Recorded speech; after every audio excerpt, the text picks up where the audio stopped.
It's time for the only podcast dedicated to spaghetti westerns and the people who made them. Join hosts Jay Jennings and Tom Betts for the Once Upon a Time in Spaghetti Westerns podcast, which starts now.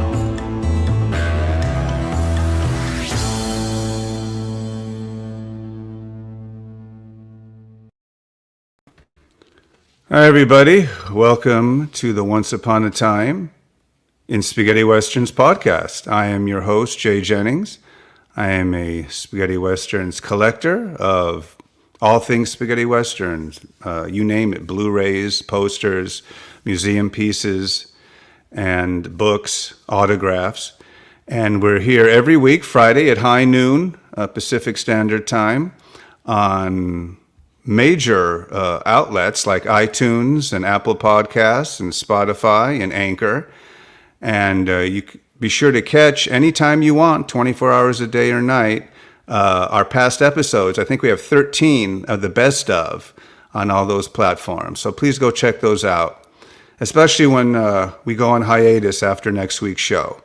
But anyway, our show would be absolutely nowhere without this man, the one and only Tom Betts. Hi, Tom. Hi, Jay. How you doing? I'm good. How was your week? Terrible. Sinus again. Why? What happened, Tom? Sinus again. Oh, man. I May told you to Gray. get that Flonase, Tom.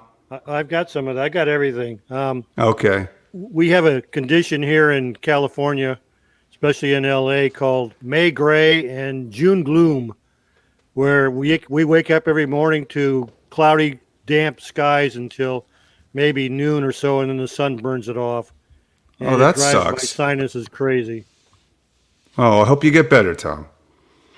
So anyway, we want to welcome you all to yet another thrilling, riveting episode of the only Spaghetti Western podcast anywhere in the world. There are other podcasts with the word Western in it. Are there? But they barely, once in a while, they'll do a Leone episode or a Morricone just to, be mainstream. But we're the only one that covers the genre particularly for that purpose of maintaining its historic significance on a weekly basis. So you have books, you have records, you have the internet, of course, but you have this podcast. Well, you have the SWDB. But you also have this podcast, which tries to, on a weekly basis, enlighten you on a actor or a location or a director that maybe you knew about but didn't know the full backstory. And that's why Tom and I do what we do. So anyway, we're at episode 49, Tom. And 49. Yeah, 49. And we'll be discussing the life, well, not the life and career, but the spaghetti westerns of Wayde Preston. And sometimes the poster... Wait. I thought in Italy he was Wayde Preston. Well, yeah, he's wide and large. Yeah.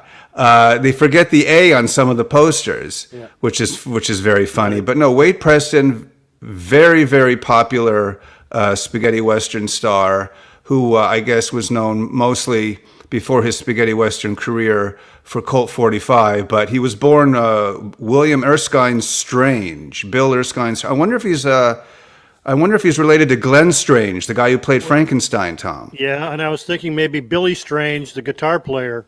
Oh, okay. So that, somewhere back there they probably are related, but not directly. So he was born in Steamboat Springs, Colorado, September 10th, 1929. Grew up in Laramie in southern Wyoming by his educator parents, John and Bernice. He has two young sisters, Joan and Mary. In 47, he graduated from Laramie High, where he played football, track, band. And then he attended the University of Wyoming in Laramie, where he studied pharmacy. So he could have been a pharmacist, Tom. Yeah, could be. Drug dealer. Right. So he was a musician in the 40s and 50s, but then he was drafted into the U.S. Army. He became a first lieutenant, fought in the Korean War.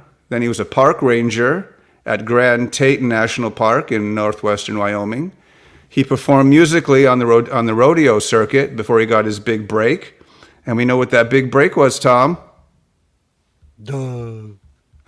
Colt 45, Tom. Signed at Warner Brothers. Right. Tom, did you watch Colt 45? Not that much, no. I watched all the Warner Brothers stuff. Basically, the Cheyennes, Bronco, Sugarfoot, because my sister loved Sugarfoot. I didn't really care for him, but I Oh, think Sugarfoot. I usually caught Colt 45 in reruns. Oh, okay. Yeah, I don't know what day it was on, but Maverick was another one. The Rifleman, Have Gun Will Travel. Johnny Yuma, the Rebel. Yeah. Actually, Colt 45 is very clean cut. He's almost the opposite of the Rifleman in a way. Yeah, and he usually plays an Eastern dude because he's actually a salesman for the Colt and doesn't really let anybody know that he is Christopher Colt and knows how to use a gun. He plays it sort of sly.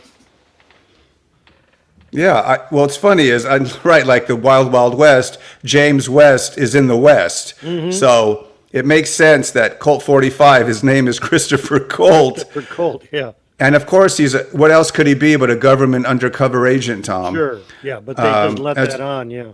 Yeah, as you mentioned, he masquerades as a pistol salesman. What a great cover. Yep. Travels through the Old West, and he was also on Sugarfoot and Maverick, as you said. In 1956, he married actress Carol Omart. They later divorced in 58.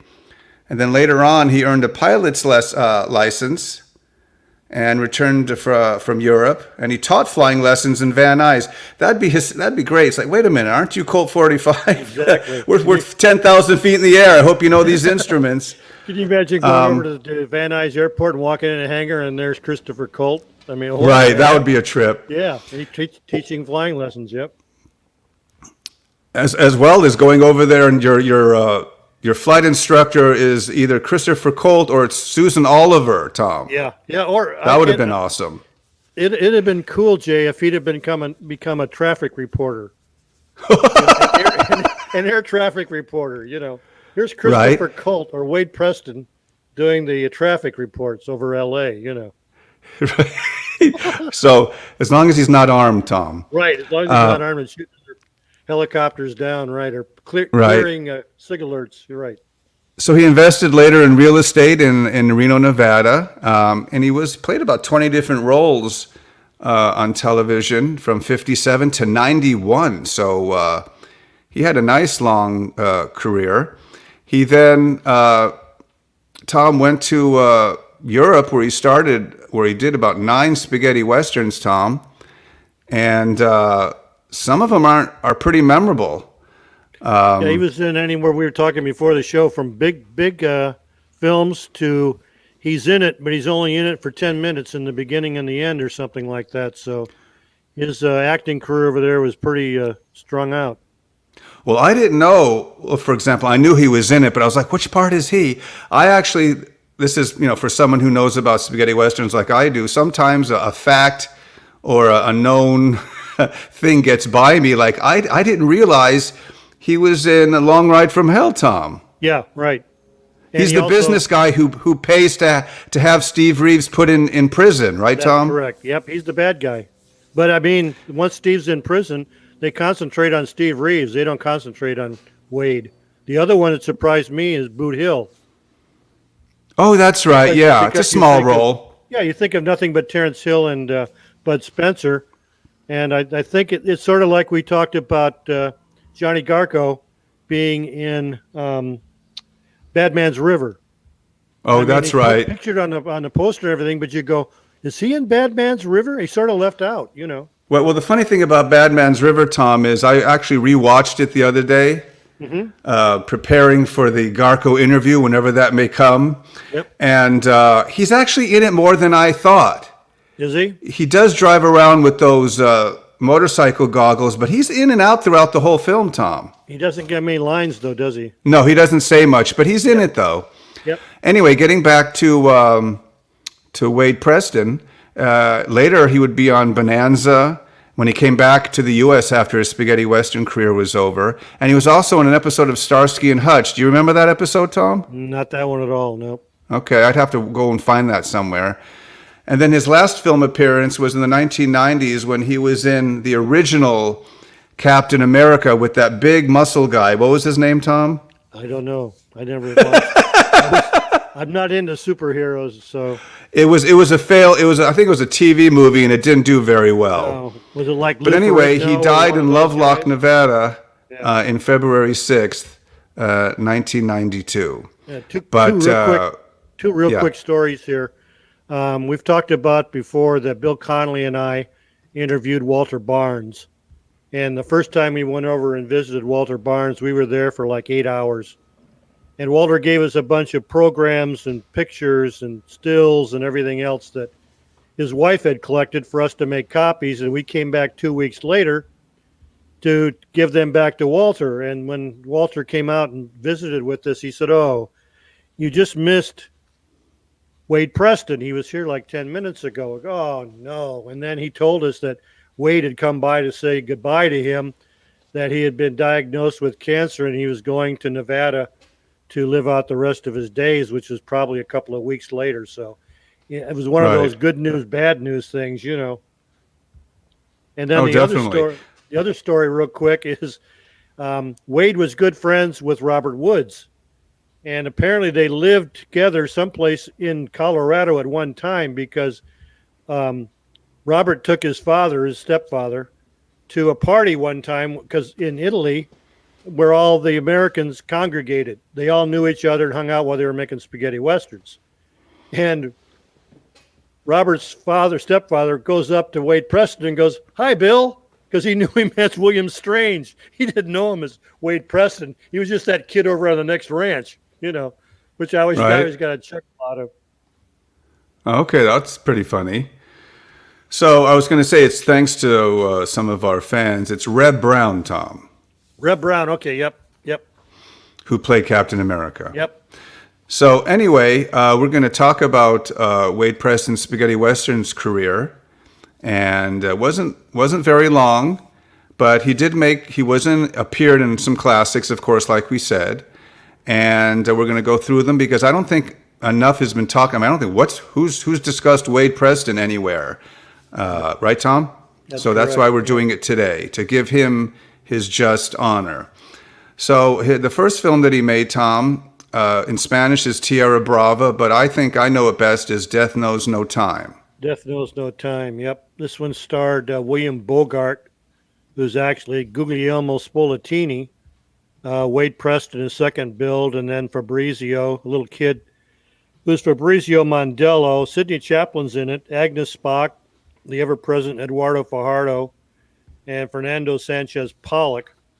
And this one is about forced to abandon their land that was sold to the United States. A group of Mexicans turn into bandits. Their leader, Rojas, who's Spolatini, with the help of Trevor, organizes a big robbery, but caught by the sheriff, he is condemned to 20 years of prison. Threatening to torture Rojas' son, Trevor learns where the money is hidden, not realizing that Rojas' revenge would be so ruthless. This is one of those where Wayde appears in the beginning of the film searching for Rojas, and he's told the story of Rojas and how he became a bandit. And then he pops up at the very end of the film. So he's not in it too much, but he plays a main character. I mean, yeah, he's in it mostly in the beginning, and as a first spaghetti western, maybe he was just testing the waters before, I guess, getting a starring role and becoming more of the gunslinger that he is in most of them. Yep. It's an okay role. The film is okay. It's not very well known, Right. but yeah, it's a good. What do you use it? Not a time waster, but what would you call it, Tom? Um, what are they? Character development or character Right. study?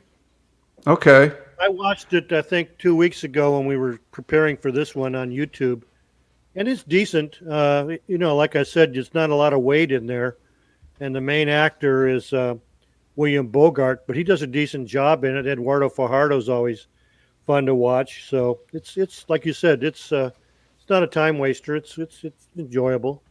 How many spaghetti westerns did Bill Bogart make, Tom? Oh God, he's in it probably again 20.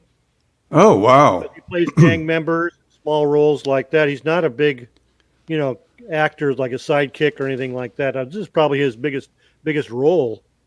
Right, that's what I was thinking. So anyway, the next film that Wayde Preston appeared in, and it's a good role, as like is he a land baron or just a rich guy, Tom? Which one are we talking about now? A Long Ride from Hell. Long Ride from Hell. This is the one with Steve Reeves. He's a land baron who wants to get rid of Steve Reeves and take over his homestead or his ranch. So I would say land baron. Okay, and we've covered this film many times before. Tom, you want Steve and his brother Roy? Yep.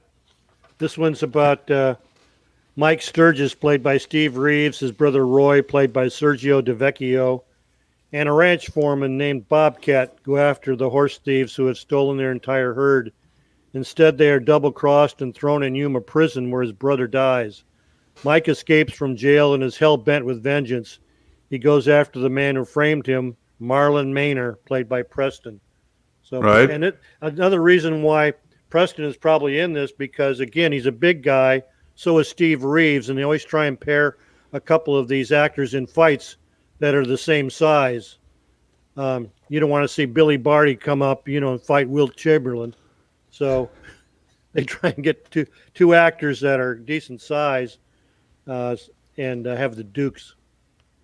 Right. We've talked about this before. Steve Reeves takes a beating in this film, and it didn't make, you're so used to him in his gladiator movies or sword and sandal, of him being the Hercules type where he conquers everybody. He really doesn't. He just brushes off any advancement by an enemy. But here, everybody is corrupt. Everybody's on the take. Oh yeah.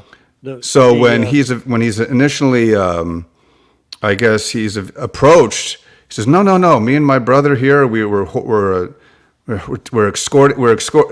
escorting a herd of cattle." He's like, "We've heard that before." And then he takes a beating. Mm-hmm. He's thrown in prison, and Wayde is just paying everybody to make sure he stays there. Yep. And the prison scenes are very brutal. That's why his brother dies, because of the misconduct, and they would constantly beat the crap out of him. And then when Steve gets out, he goes after Wayde, and they have another go round that's pretty brutal. So yeah, right. a lot of fights in this one. But we've covered this before, and it's actually a good film. So moving right along, we've actually covered all these films. I mean, at episode 49, there's not really a film that we haven't covered. But the next one is a classic, especially to all you Brett Halsey fans. Today We Kill, Tomorrow We Die, Tom. Yep, also known as Today Is Mine, Today It's Me, Tomorrow You, Today We Kill, Tomorrow We Die. Que sera, sera. Tomorrow We Die, Today We Live. I mean, it's back and forth all the way. But yeah, we talked to Brett about this one because of Nakadai falling off his horse and being in the samurai. But Wayde in this one is one of the recruits that Halsey goes after when he gets out of prison to seek his revenge. And what's the character that he plays in? Oh, yeah, he plays Francis Colt Moran. And he's got sort of like the Steve McQueen sawed-off rifle that he uses as his weapon of choice. And again, you've got Brett Halsey, who's a big, tall actor. You've got this whole group of cohorts that he puts together with Bud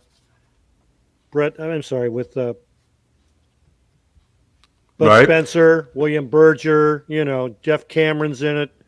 So there's a bunch of big guys that go after Nakadai and his thugs.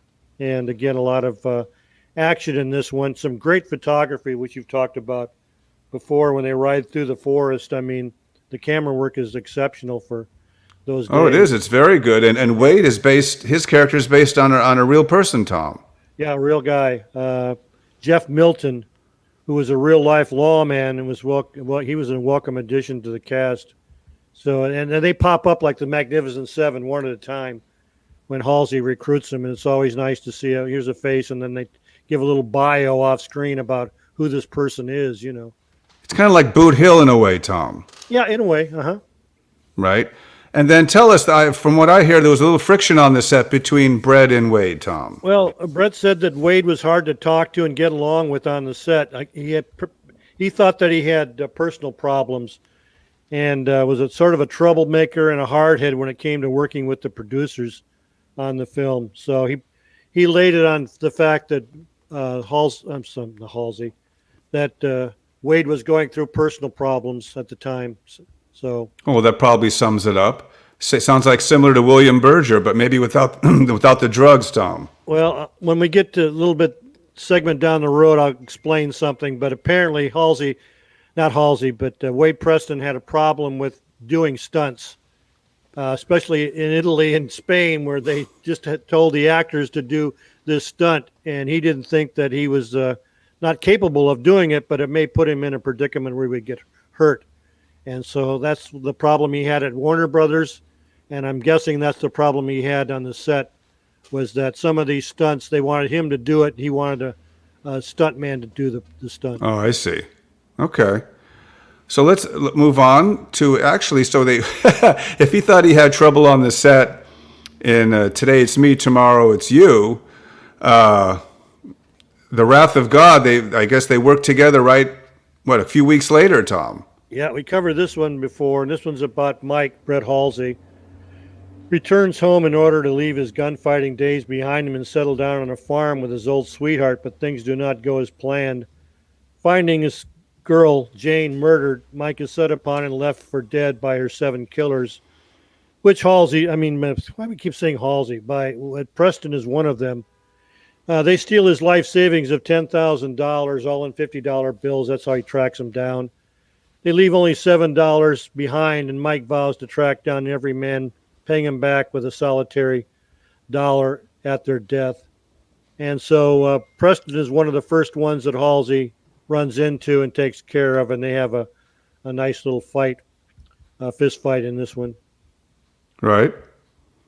Well, how would you compare it to the earlier film, Tom? He's not as big a role in this one. I mean, you don't even notice him in the murder of Jane. He's just one of these guys in the shadows, and then he pops up and there's a chase, but it's a very small scene in it. So Yeah, he doesn't have role. as big as of a role in No, as he's not a opposed to star. Today It's Me. But still, The Wrath of God, it's not a bad film. No, very good. It's a great one in the filmography of Brett Halsey. Yeah, nice So next, soundtrack to it. oh yeah. So I think Tom Wayde Preston's best role is probably our next film, God Will Forgive My Pistol. Yep. God Will Forgive My Pistol. God Will Forgive My Gun. Italian title is Dio Perdona la Mia Pistola. Was directed by Mario Gariazzo and Leopoldo Savana. Wayde Preston's in it. Laura Donna Nusiak. Giuseppe Adobati. Dan Vadas is in it. Franco Wachmar. And this one's about Johnny Texas, played by Preston, is asked to inquire about the death of Prescott, who was robbed and killed under suspicious circumstances. His investigation upsets Prescott's neighbor, Clayton, played by Giuseppe DeSantis, who now claims Prescott's land as his own. So he's basically playing a Texas Ranger in this one. And like you said, it's probably his biggest starring role. Right, and this is the poster that says Wide, Tom. It says Wayde. I've got a copy of it. Show it. Wide Show it- Preston. show it to the vault. Yep.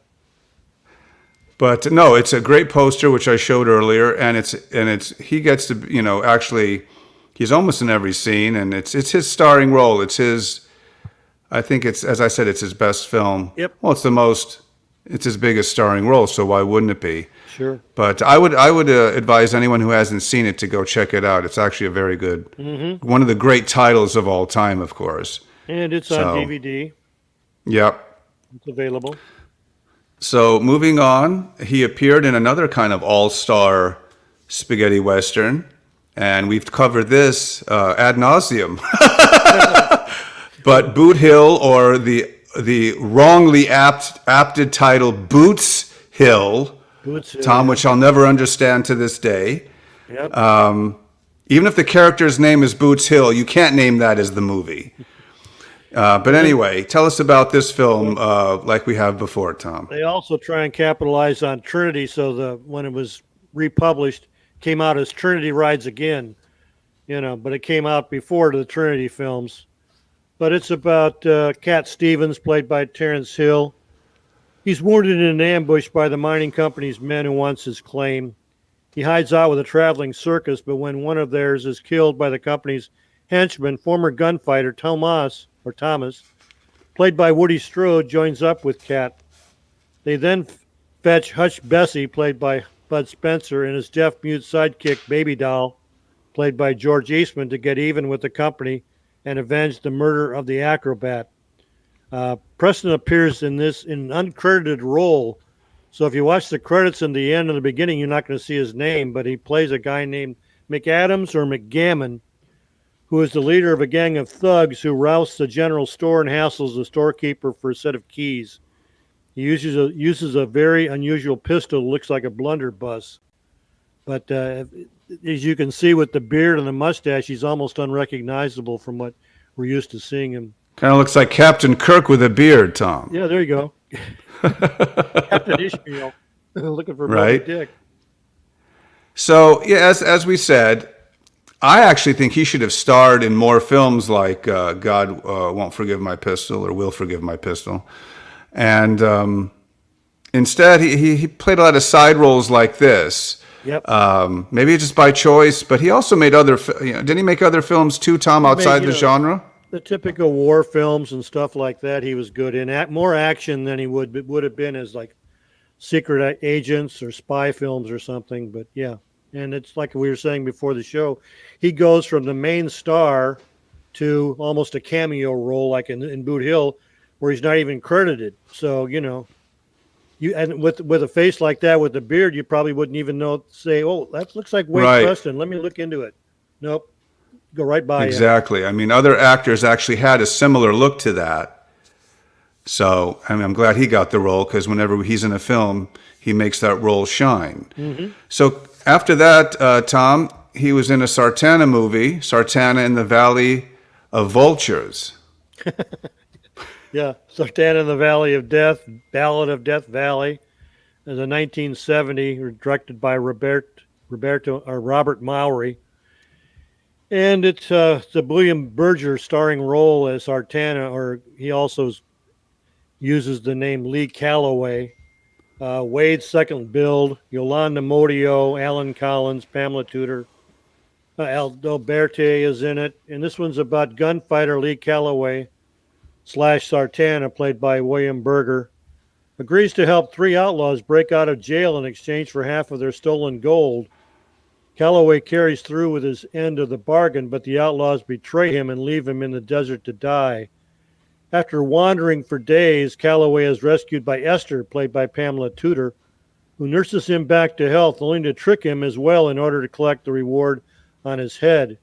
So this is probably the worst Sartana movie, because he's not the hero that you think. He keeps being taken advantage of and is a dupe in most of this. But Preston plays Anthony Douglas, leader of the three bandits jailed with Berger. So he's in it about, a third to a half of the film, and then he leaves Berger out in the desert, and then he's gone.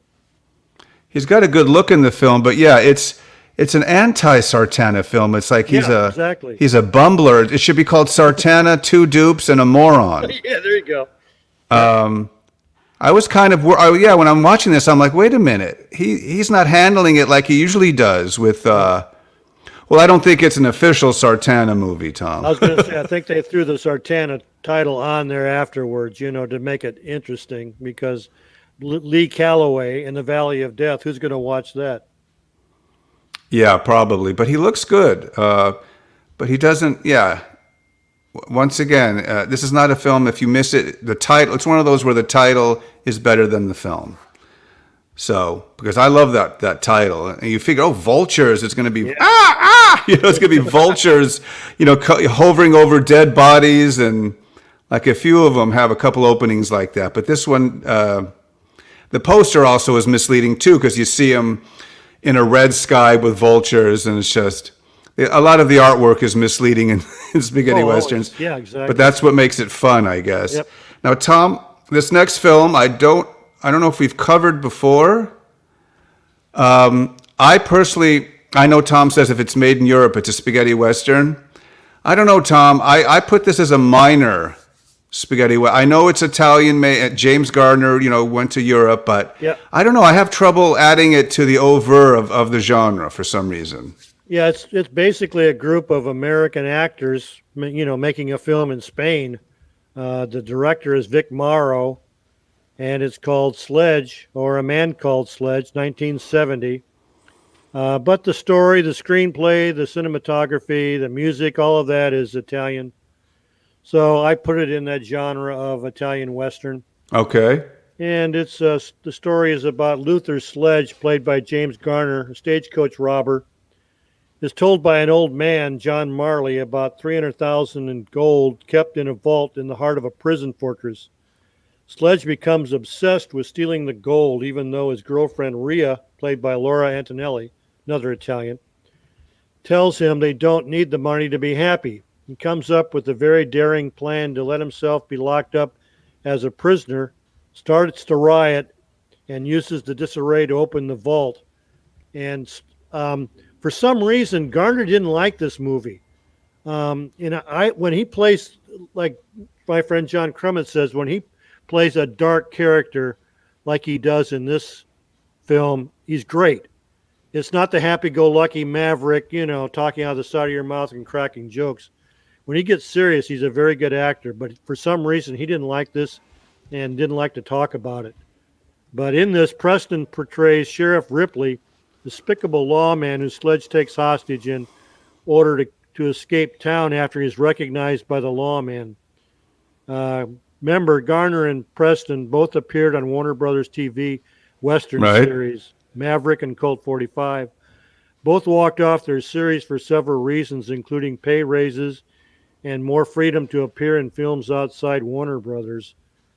Dino De Laurentiis took the editing out of the control of Vic Morrow, so that maybe that's why it's a little uneven film, and Garner didn't care for that. But I like it. The only person I don't like in this is John Marley. He plays the old man who swindles all these guys out of their gold and stuff like that. He's just a pain in the ass. Wait, isn't John Marley Baron Munchausen? Yeah, it could be. That's what I thought. I thought he starred as him. Oh, God. I just kept saying, Jim, shoot him. Just shoot him now. Because he keeps threatening him all during the film. No, just shoot him. Can I just tell you something? To me, it was like a Maverick reunion movie. Yeah. Garner with a mustache. And just, Tom, this is one of those rarities where just because they shot the film in Europe or Spain, and outside of the music, if you throw in some, as great as I love Lalo Schifrin or somebody else, you exchange the music, and it's an ABC TV movie of the week. Yep. That's just my opinion. Maybe others feel it. The main actors in it, Dennis Weaver's in it. Right. Todd Akins, Wayde. It's an American cast, Tom. Yeah, Tony Young. You know what? I think it might be the most. I think its trivia is it's the spaghetti western with the biggest American cast. Yes. Oh, I'm sure. Yeah. I'm thinking right. Another piece of trivia is when they're trying to steal the gold caravan is what 50 soldiers or something, or guards marching around the wagon with the gold in it, and they're led by, looks like an old buffalo hunter. He's got a guide with a pinto horse, and he blows a bugle. And the guy that plays that part is Vic Morrow himself, plays that guide. And he was the director of the film. Which is kind of obscure. I mean, Vic Morrow was known for Combat, yeah. And a lot of, which is a TV war show from the 60s. And he was in a lot of other stuff where he's also in some movies where he plays an overage juvenile delinquent. Yeah. I think he's in, is that Blackboard Jungle, Tom? Yeah, I was just going to say Blackboard Jungle. Yeah, he plays a troublemaker in there, yep. And unfortunately, he died, he was decapitated on the Twilight Zone movie set. But to have Vic Morrow direct a spaghetti western, it's kind of strange, but it's cool. Really? I think it's kind of cool. So anyway, our last film in the oeuvre of Wayde Preston is Hey Amigo, A Toast to Your Death. Great title, Tom, but the film is so-so. Well, yeah, it's also called Hey Amigo, Rest in Peace. Hey Amigo, a toast to your death. Hey Amigo, to your death. It's not available on DVD or video or anything like that, but I've seen it. First of all, Tom, that's a great poster.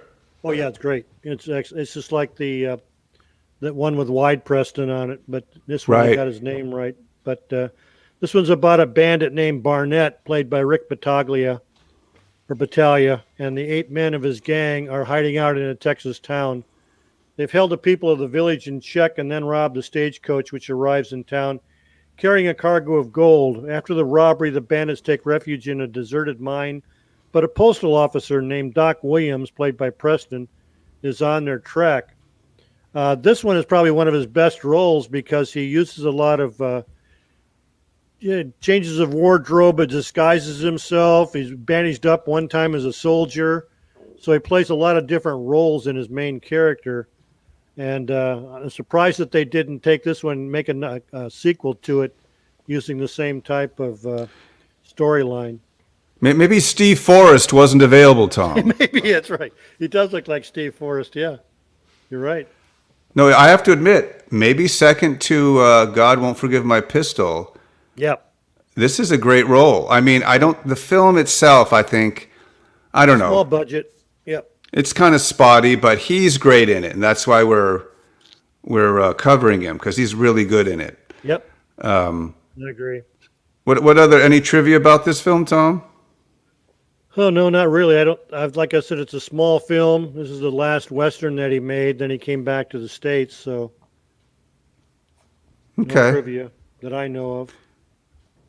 So we want to say that I think he's totally underappreciated and he's not talked about enough.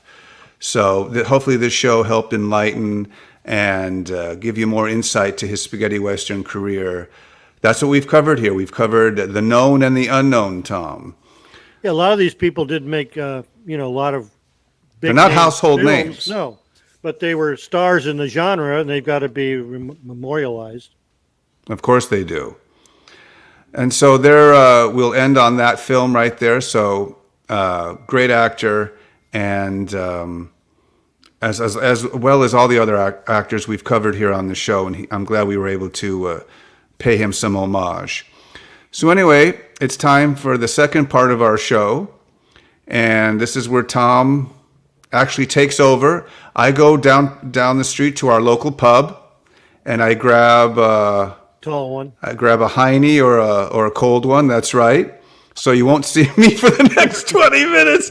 Anyway, actually I do because I have to introduce the segments. But we're going to start off with our first segment that we always do at the second part of the show.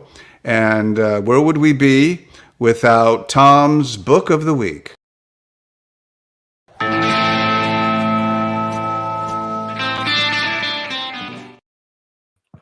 I've got a good one this week, Jay. This one's called Encyclopedia of Weird Westerns. It came out in 2007 and again in 2009, published by McFarlane, written by Paul Green. It's in English. You can get a copy. That's a good for one. $9. I got a McFarlane paperback. Usually McFarlanes are expensive as heck, but it's got all kinds if it was the hardback, it would be, Tom. it'd be $35, $40. It'd be $150. But it covers spaghetti westerns, all kinds of westerns, and freaky Horror westerns, fantasy horror westerns. Yeah, there you see the cover, fantasy westerns. But it's a great read. There's 3 or 4 on each page, so it's not a long read. You can read it and put it down, but it's a fun read. No, I've seen that book. Those are the type I don't of have books- it, but it looks like it's a fun read. Those are the type of books I like to pick up just to see and read because they're unique. Right. Okay, well, it's out there, folks, so pick it up if Tom recommends it. Our next topic on the show is another favorite where Tom excels at with his collection. We now present you Tom Betts's album of the week.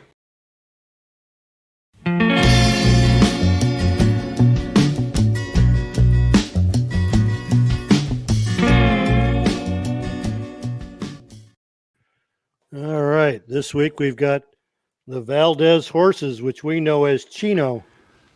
That's my horse, Tom. This is Japanese. And this is on composed by the DeAngelis brothers, Guido and Maurizio. It's on Seven Seas, number FML 24, came out in 1974. It's in mono, has 11 tracks, and the value of this, depending on the condition, can be up to $80. For a second, Tom, I thought it was the Valachi Papers. Anyway, so yeah, that is a good album. How much is it worth, Tom? $80 if it's in Wow. condition. Yep. Okay. So we move on down to another great topic of the day. And Tom is going to show us something very rare. And let's show that to you right now as we present Tom Betts's autograph of the week.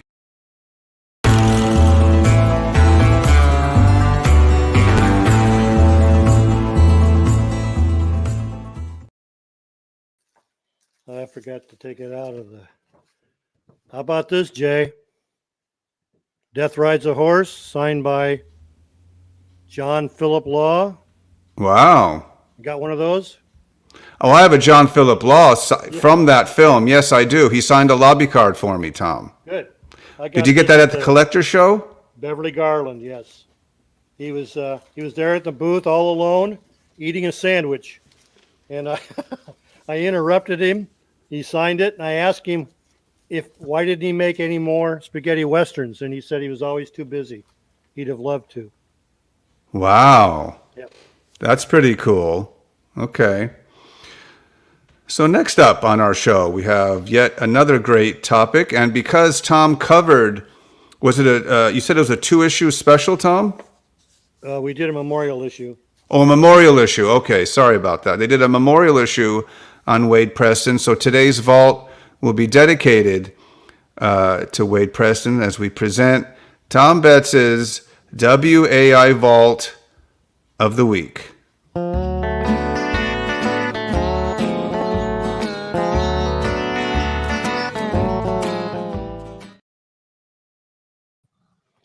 Well, this is the cover to the memorial issue we did. As you can see, it's a still, and then we just ran off copies. And this had to be taken later on. He's gray. So probably when he came back from the States, he sat down for publicity stills and did that. But I told Jay I wanted to read a couple of things about Wayde that we've found out and put in the issue. All right. One of them was that he got along well with a couple of the actors from Warner Brothers.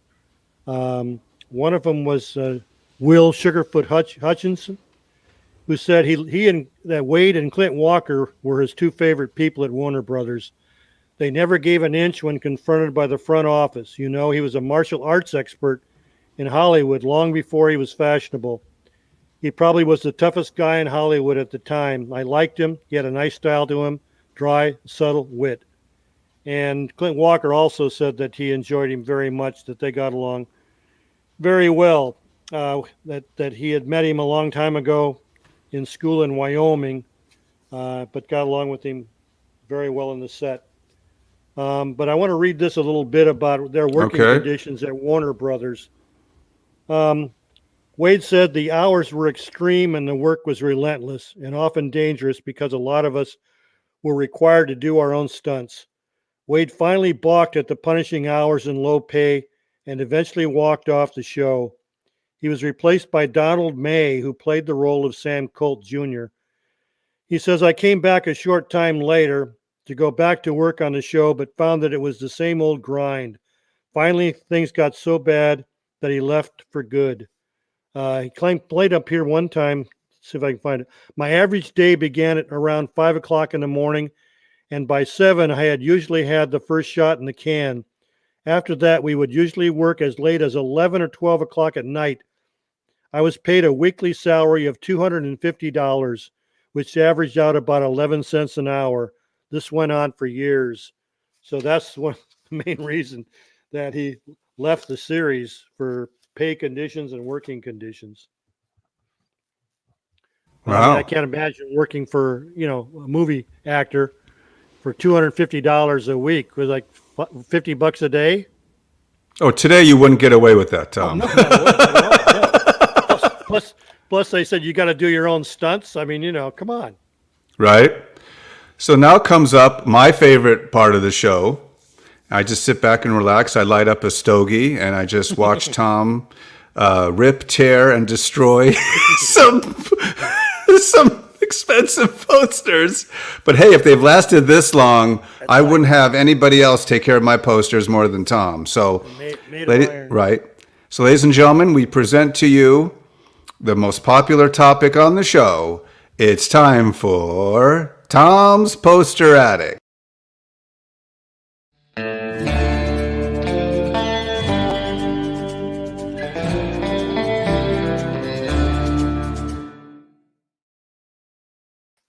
He just likes to show that shot. That's why it's his favorite.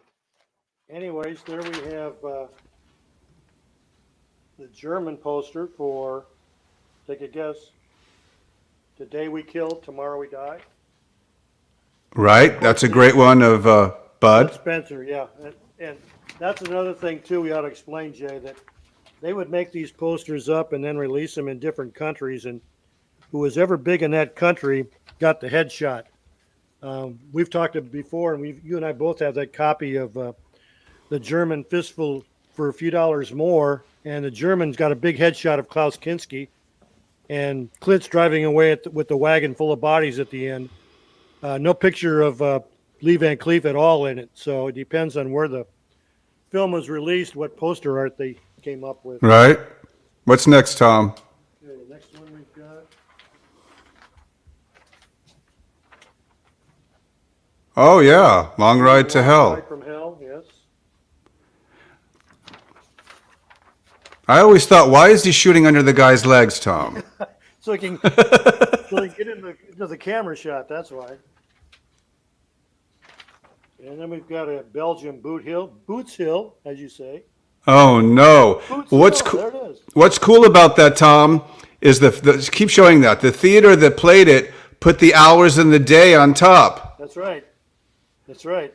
They just sent the poster out, and each individual theater put the hours up there. So the fact that these even survive 40, 50 years later is incredible. Yep. American. Oh, there you go, Tom. Savage, ornery, beautiful. SOB. Hits town, it stays hit. I think I'll send this over to Franny for his WTF series. Oh, that's right. Yeah, you know. That's not trying. You just bent it the wrong way, but that's okay. Now that is nice. That kind of looks like the Jamongo poster, Tom. Yeah, it does, doesn't it? Yep. But you know what? No, that's the Hey Amigo, your toast, right? Yeah, Killer Amigo. Wayde, Preston.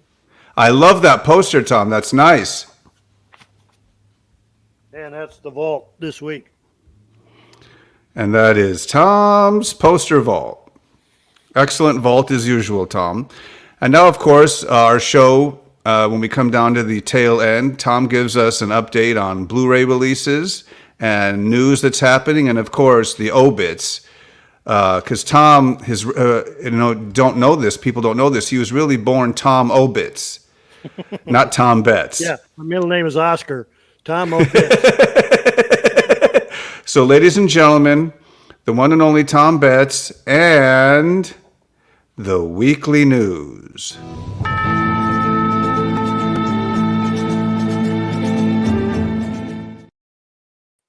I don't think Lee found that funny, Jay. That look on his face. Anyways, this week there's a new Australian released Blu-ray DVD of Kill Them All and Come Back Alone, 1968. Directed by Enzo G. Castellari and starring Chuck Connors, Frank Wolf, Franco Citi, Leo Ancares, released on Umbrella Entertainment. It's in Region 4. It's in English and Italian with English subtitles. Running time is 100 minutes. There's no extras. This came out on May 5th. So that would be nice. I showed you a blank sheet, but that's the cover of Kill Them All, Come Back Alone. Thankfully, there's no passings this week that I could find. I'll mention one at the very end here, but it's not related directly to Spaghetti Western. No passings, Tom. No passings. Thank God for a 1 week. Okay. I think that's a first. I think so. Birthdays this week. Rafael Romero Marchant would have been 94 on the third. Laura Donanusiak would have been 78 on the third. Alex Cord turned 87 on the third. Pedro Sanchez would have been 96 on the fifth. Jim Kelly would have been 75 on the fifth. Your buddy, Orson Welles, would have been 105 on the sixth. That's Stuart right. Granger would have been 108 on the sixth. Albert Band would have been 96 today. Ivan Rassimov, also known as Sean Todd, would have been 82 today, and his twin sister, Rada Rassimov, is 82 today. Along with Ruggero Deodato, he's 81 today.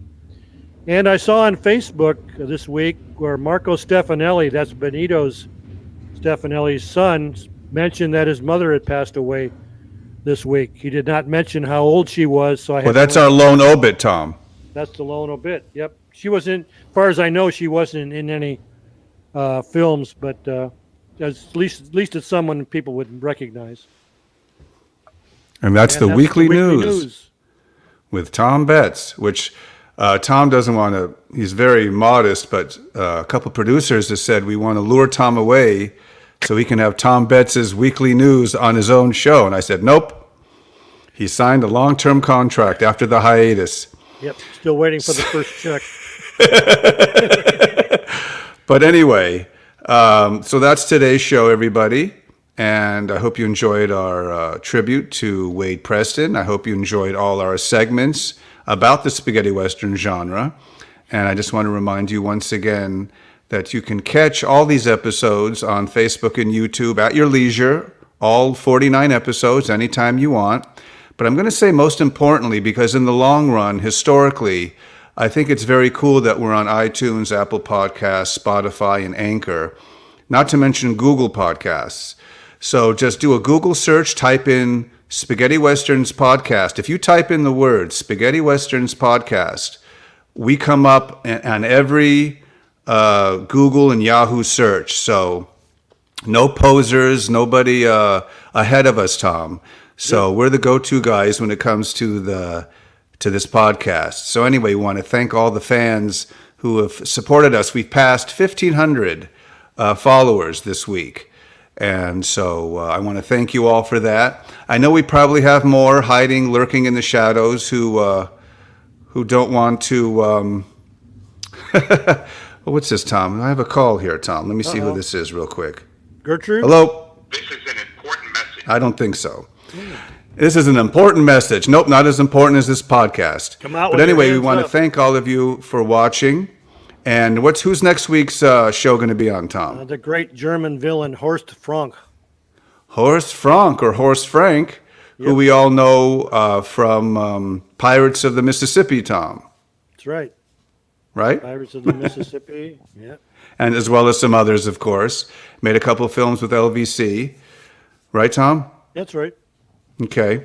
So anyway, just also a friendly reminder, next week will be our last show of the season, season 50. We will be coming back, so the words of our demise and cancellation have been greatly exaggerated. We're just taking a well-deserved break because we got to put our heads together and get all our shows ready for the next season, which I told you is going to be mostly interviews with spaghetti western stars, authors, people who write about spaghetti westerns. So we're going to almost like a roundtable discussion for every episode, Tom, just to keep it lively. Yep. I know it doesn't matter if it was just you and I, but I just think we need to just bring the show into the next level. And we do have some celebrities lined up for you. We just have to hear from their management and agents before we can confirm. But once again, thank you for joining us. Tom, anything you want to say as we close?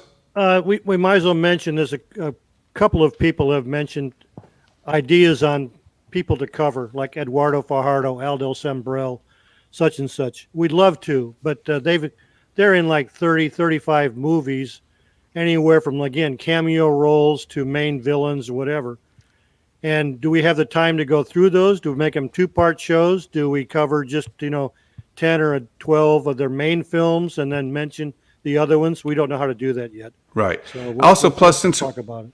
Right. Since we're going also into the second season, because a lot of TV shows kind of change, they evolve.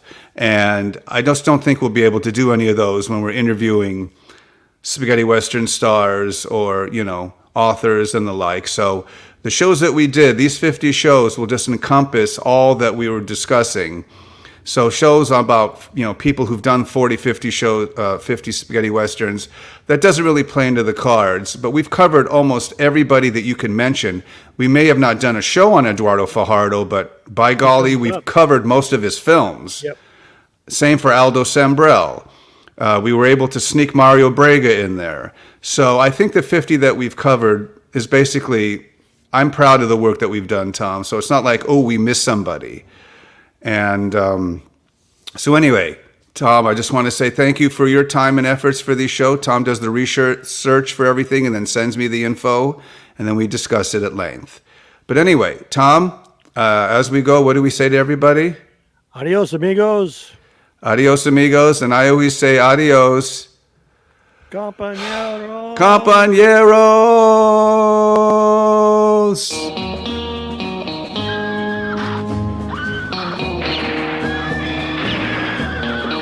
Thank you for joining us on the Once Upon a Time in Spaghetti Westerns podcast. Join us next time for more informative reviews, interviews, and recollections.